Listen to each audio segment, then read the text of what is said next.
Boa tarde, começando o Globo Esporte, infelizmente, mais uma vez, com um assunto que não é diretamente esporte, mas é nossa obrigação, então eu já faço conexão com o Ale Oliveira, ele está lá na Federação Paulista, vai nos trazer notícias sobre a paralisação do Paulistão. Boa tarde, Ale, temos alguma novidade? Fala, Andreoli, boa tarde para você, boa tarde a todos. Bom, a novidade é que o jogo marcado para Belo Horizonte da terceira rodada do Campeonato Paulista, que foi adiada entre Santo André e Palmeiras, por enquanto não vai ter mais, porque a Secretaria de Saúde do Estado de Minas Gerais pediu a paralisação de todos os eventos esportivos no estado de Belo Horizonte, no estado de Minas Gerais, incluindo aí jogos de outros estados, porque eles estão vivendo a fase roxa lá de controle da pandemia. Com isso, as fronteiras estão fechadas e os hotéis não podem receber nenhum turista. Enquanto isso, nada foi avisado aos clubes. O Palmeiras segue sua programação, por exemplo. Treina hoje à tarde e está programado a ida, a viagem para Belo Horizonte. Uma reunião hoje à tarde, às 3 horas da tarde, por videoconferência, entre Federação Paulista e clubes paulistas, vão tentar definir uma solução para tentar continuar o futebol paulista em outro estado ou buscar uma outra alternativa. Andreoli. Valeu, Ale, obrigado pelas suas informações. Tá difícil, tá enrolado. E num país com situações absurdas durante a pandemia, o futebol não é diferente, né?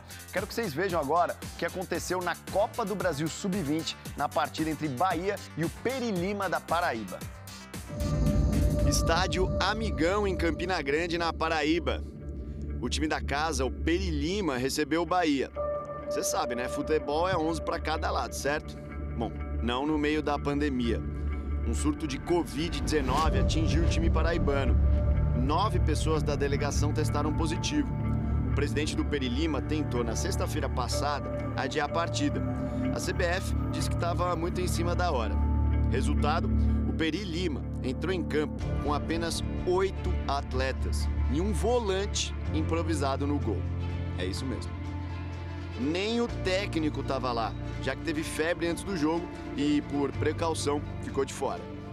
O Perilima, por incrível que pareça, saiu na frente, mas tomou 4 gols do Bahia. Pouco antes do fim do primeiro tempo, 2 jogadores do time paraibano se machucaram e o juiz encerrou a partida. Segundo a regra, se uma equipe tem menos de 7 jogadores e estiver perdendo por 3 ou mais gols de diferença, o jogo deve ser finalizado.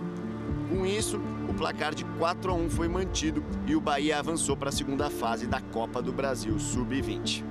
Este é o Brasil na pandemia. Casão.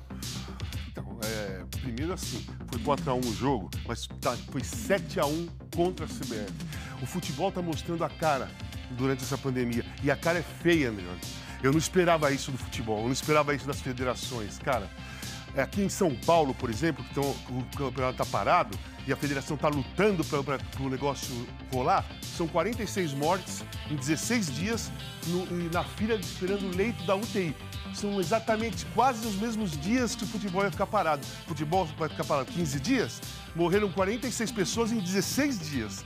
E eles não se tocam, né? Assim...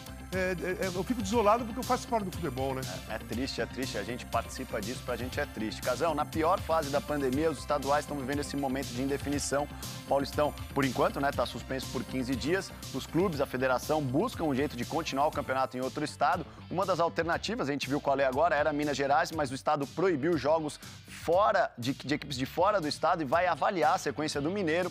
É um ano que a gente tá nessa, a gente não aguenta mais, mas a gente vai ter que aguentar. E no esporte não é diferente, assim como todos os setores da sociedade, o esporte continua sofrendo demais com o impacto da Covid-19.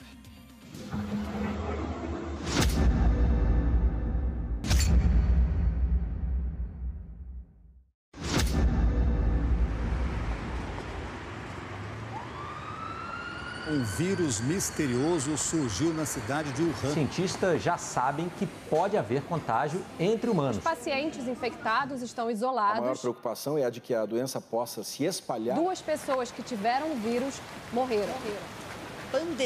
Pandemia.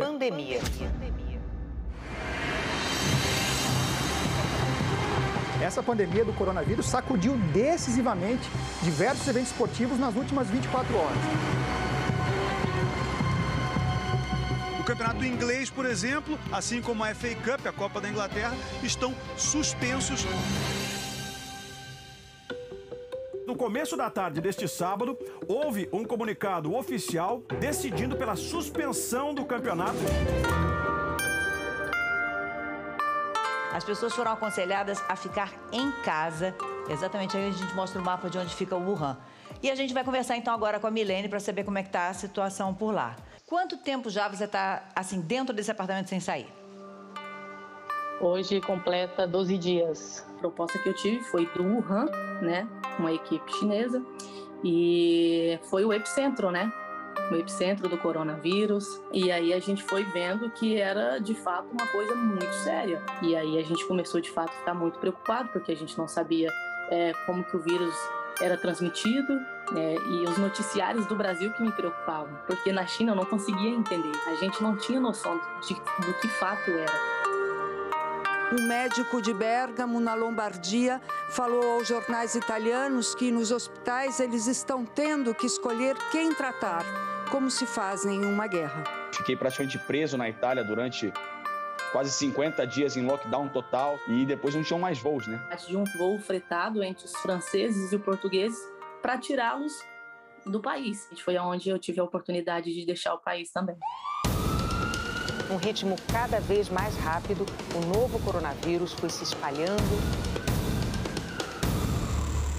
Serão semanas duras, serão dias difíceis. Nós não estamos aqui para tampar nenhum sol com peneira, não. Agora é oficial, as Olimpíadas de Tóquio 2020 foram adiadas para o ano que vem. A sensação geral aqui em Tóquio era de que não dava mais para aguardar por uma decisão. Durante 4, 8 anos, as pessoas se preparam para aquele evento. E esse adiamento mexe com os planos pessoais de todo mundo, mexe com a vida fora do esporte dessas pessoas, né? Vai começar o Brasileirão 2020. Goiás e São Paulo, o jogo é suspenso pelo STJD. 7 jogadores do Flamengo estão com Covid-19. O Flamengo também formalizou um pedido de adiamento do jogo contra o Palmeiras. 2 tenistas que jogaram um torneio de exibição sem medidas de segurança contra o coronavírus estão doentes, né? E hoje foi anunciado que outros 2 também têm Covid-19 e um deles é Novak Djokovic, que é o melhor do mundo no tênis e que promoveu esse torneio. Máscaras em quadra chamaram a atenção no vôlei feminino na semana passada. Reflexo do aumento de casos de Covid-19 na Superliga Feminina. Com base em protocolos rígidos de isolamento e segurança, respeito à ciência e uso de tecnologia, a NBA criou um experimento médico, social e esportivo único. A bolha, sem torcida presencial, sem deslocamentos para viagens, a bolha criou um ambiente esportivo imprevisível. Segundo a Fiocruz, o aumento no número de mortes é resultado do relaxamento do distanciamento social, do aparecimento de uma variante mais contagiosa do vírus e do colapso do sistema de saúde. 279.602 pessoas já perderam a vida para a doença desde o começo da pandemia. Sempre você é uma pessoa que carrega uma esperança de que dias melhores virão, que a gente vai estar em julho numa condição melhor do que a gente está hoje. Eu acho que acreditar é importante.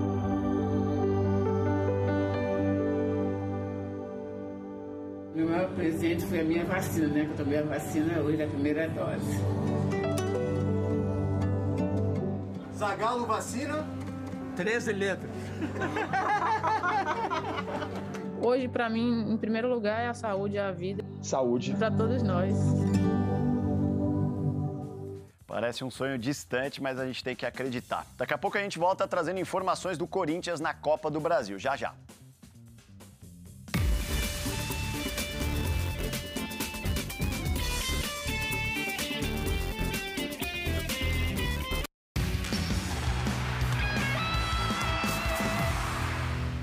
O Corinthians está no interior de Pernambuco, lá enfrenta o time da casa, o Salgueiro, jogo único, primeira fase da Copa do Brasil, lembrando que o empate é do Timão. Quem traz as informações pra gente é o Lucas de Sena. Boa tarde, Lucas.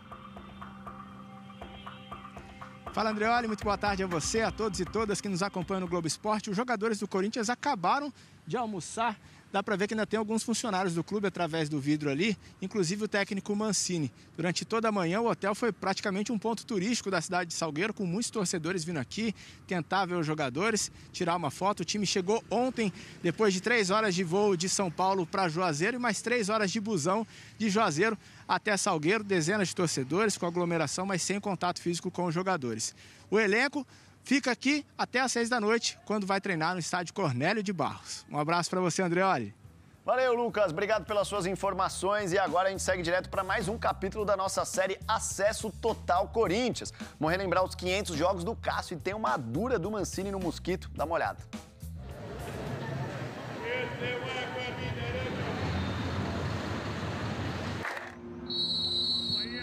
Mexe na bola, o time do Bahia. É mais veloz do vestiário, ou eu tô falando alguma besteira? Usa, cara.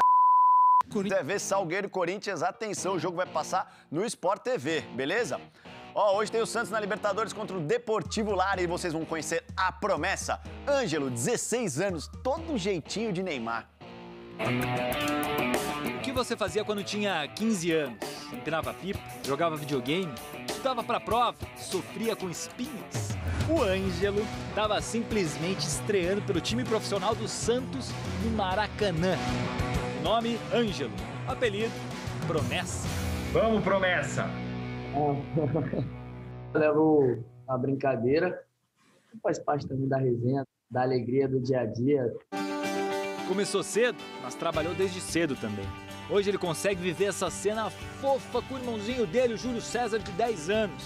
Quando tinha a idade do caçula, o Ângelo veio de Brasília para Santos, morou sozinho em busca do sonho.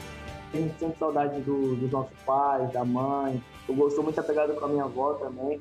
Meu pai tinha feito uma pergunta para mim se eu queria se era isso que eu queria para minha vida. E eu falei, pai, é meu sonho. Eu quero jogar no Santos, eu quero ser jogador de futebol. Promessa, que cada dia mais se torna realidade. Começou a temporada como titular na estreia e chamou atenção pelos dribles. O Ângelo é um menino que já vinha, galgando seu espaço, um jogador de um alto nível de drible. Aquele futebol típico de menino da vila, fala aí, tipo a referência dele? O estilo dele de jogar, o jeito que ele leva a vida dele, que ele é um cara alegre, humilde, a ousadia dele dentro de campo, de nunca mudar seu jeito de jogar, independente das críticas. Não é porque o Ângelo é jogador de futebol profissional que ele não tem alguns problemas de um garoto normal de 16 anos. Por exemplo, mandar uma mensagem para o grande ídolo nas redes sociais e ficar sem resposta. Pois é, aconteceu com ele. A gente tenta, né? A gente manda para ele, desde quando a gente admira o cara, a gente sempre manda, marca ele em algumas postagens, mas é um carinho que eu tenho por ele, é o meu ídolo. Então, Ângelo, aproveita aí a telinha, manda aquele recado público pro menino Ney. Bem, tamo aí, se você puder me responder no direct, então eu sei que dia lá no Insta, dá uma moral pra mim, vai ser uma honra, meu ídolo. Parece demais o Neymar. Ontem teve o segundo jogo, quartas da Superliga. Bauru ganhou, hein? 3-0 para cima do Flamengo. Vai ter a terceira partida. Deveria acontecer na sexta-feira em Bauru, mas não tem local definido, né? Por causa das restrições na fase emergencial no estado de São Paulo. Lembrando, tem Superliga masculina no Sport TV 2 hoje, em Uberlândia e Campinas. Logo mais, 4h30 da tarde. Daqui a pouco a gente volta. Pelé e CR7, os maiores goleadores do planeta.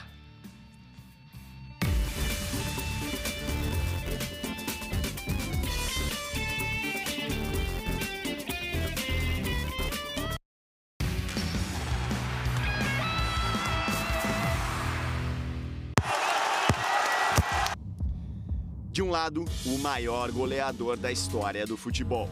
Do outro, o maior goleador da história do futebol. Peraí, vou explicar, calma. Pelo italianão, o Cristiano Ronaldo de cabeça, de pênalti e com essa bomba. Fez 3 gols na vitória da Juve sobre o Cagliari, 3-1.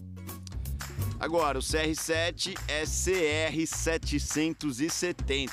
São 770 gols na carreira em partidas oficiais. O Pelé, o maior de todos os tempos, para sempre, tem 767 gols em partidas oficiais. E reconheceu o feito de Cristiano. Parabéns por quebrar o meu recorde de gols em partidas oficiais, disse o Pelé. Te admiro muito, adoro te ver jogar e isso não é segredo pra ninguém. Humildão o rei, hein? Agora, se a gente olhar os números absolutos, o Pelé tem 1.280 gols. E aí, ninguém alcança o pai, quer dizer, o rei. Pelé, o maior goleador da história. Cristiano Ronaldo, o maior goleador da história. Assim, fica bom pra todo mundo. Mas Pelé é Pelé, né, Casal? Pelé. Eu, assim, a minha infância e adolescência, eu nunca vi ninguém contestar os números do Pelé. Ô, Casão, infelizmente a gente vai terminar o Globo Esporte com mais uma notícia triste, né? Morreu o ex-volante do Corinthians, o Gilmar Fubá, tinha 45 anos, estava lutando contra um câncer. Começou nas categorias de base do time, fez mais de 100 jogos com a camisa do Timão, bicampeão brasileiro, campeão paulista, campeão mundial, mas era conhecido mesmo pelo jeitão, né? Irreverente e divertido. Um cara generoso, um cara amigo pra caramba, divertido. Tive poucos momentos com o Gilmar em algumas festas do Corinthians, mas ele representava muita alegria, né? Alegria. Então e solta o Gilmar cantando, ele merece. Valeu, vai com Deus, Fubá. Até amanhã.